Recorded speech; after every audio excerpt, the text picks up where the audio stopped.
धन्यवाद करते पिता परमेश्वर आज के सुंदर समय के लिए पिता जो प्रभु जी आपने हमें दिया है परमेश्वर पिता। एक बार फिर प्रभु आपने हमें ये दिन दिखाया प्रभु, इसके लिए हम आपका धन्यवाद करते हैं। हाँ पिता परमेश्वर धन्यवाद करते पिता परमेश्वर। हालेलुया। बाइबल हमें बोलती है परमेश्वर ने योना नबी को बोला कि तू जाकर के नगर नीनवे में जाकर के तू प्रचार कर कि अब से 40 दिन बाद ये नगर नीनवे तबाह कर दिया जाएगा, ये नगर नीनवे ख़त्म कर दिया जाएगा। हालेलुया।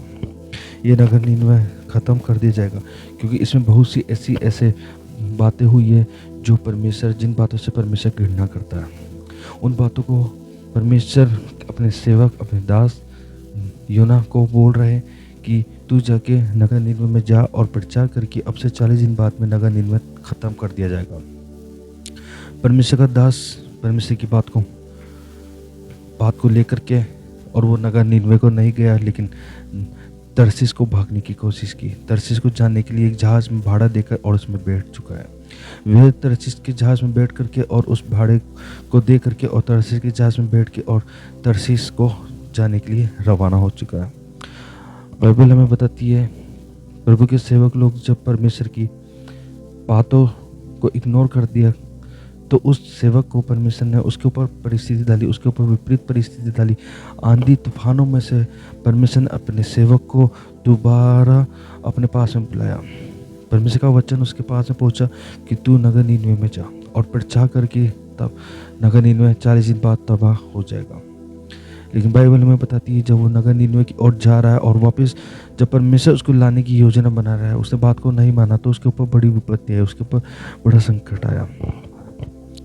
जब हम देखते हैं बाइबल में तो बाइबल में परमेश्वर का वचन कहता है दोबारा परमेश्वर का वचन उसके पास में पहुंचा, और जब उसके पास में पहुंचा तो वो वचन की अपेक्षा वचन का आदर करने लगा, वचन को पालना करने लगा, वचन की आज्ञा का पालन किया उसने।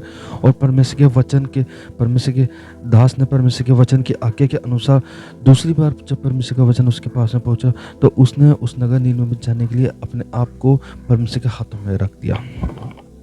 जब उसने परमेश्वर के हाथों में अपने जीवन को रख दिया तो परमेश्वर ने उसके जीवन के द्वारा उसको परमेश्वर के कहे अनुसार नगर नीनवे में वह योना नबी जब नगर नीनवे में गया और वहाँ पे जाके कहा कुछ समय के बाद में कि यह नगर नीनवे तबाह कर दिया जाएगा 40 दिन बाद में। और 40 दिन बाद में जब नगर नीनवे तबाह कर दिया जाएगा तो वह जब प्रचार करने लगा इस बात के बारे में, जब परमेश्वर ने उसको कहा जो मैं तुझे कहता हूँ वो जाकर के नगर नीनवे में गया। नगर नीनवे के लोगों को वह कहने लगा कि अब से 40 दिन बाद में नगर नीनवे ख़त्म कर दिया जाएगा। मेरे प्रियो, आज अगर हमें कोई बोलता है कि कल तेरी मृत्यु हो जाएगी, कल तेरे जीवन में ये विपरीत परिस्थिति आएगी, तो हमारे जीवन में कितना दुख होता। हम रोने लगते हैं, हम विलाप करने लगते हैं, हम परेशान हो जाते हैं, हम हताश हो जाते हैं, हम निराश हो जाते हैं। तो मेरे प्रियो, वो एक नगर नीनवे जिसको परमेश्वर ने बनाया था, और वो नगर नीनवे जब तबाह हो रहा है, जब परमेश्वर के सेवक उस नगर नीनवे में जाके कहते कि अब से 40 दिन बाद ही नगर नीनवे ख़त्म हो जाएगा, तो उन लोगों पे क्या बीत रही होगी, उन लोगों पे कितना दुख आया होगा, उन लोगों को कितना दर्द हुआ होगा। उन लोगों ने सोचा होगा हमने क्या कर दिया, उन लोगों ने सोचा होगा कि अब हमें कौन बचाएगा, उन लोगों ने सोचा होगा कि अब हमने इतना बड़ा पाप किया, हमने गुनाह किया, हमने ऐसे ऐसे काम किए जो परमेश्वर को अच्छे नहीं लगते। वहाँ के राजा ने एक आज्ञा निकलवाई कि सब लोग उपवास में जाएंगे। सब लोग, जितने भी लोग वहाँ पे उस नगर नीनवे में रहते हैं, चाहे वो जानवर हो, चाहे प्राणी हो, चाहे मनुष्य हो, सब लोग जाकर के उस नगर नीनवे में अपने आप को उपवास के सम्मुख अपने आप को उपस्थिति में रखेंगे। हर एक जानवर उपस्थिति में आया उस उपवास उन लोगों ने वहाँ पे रखा।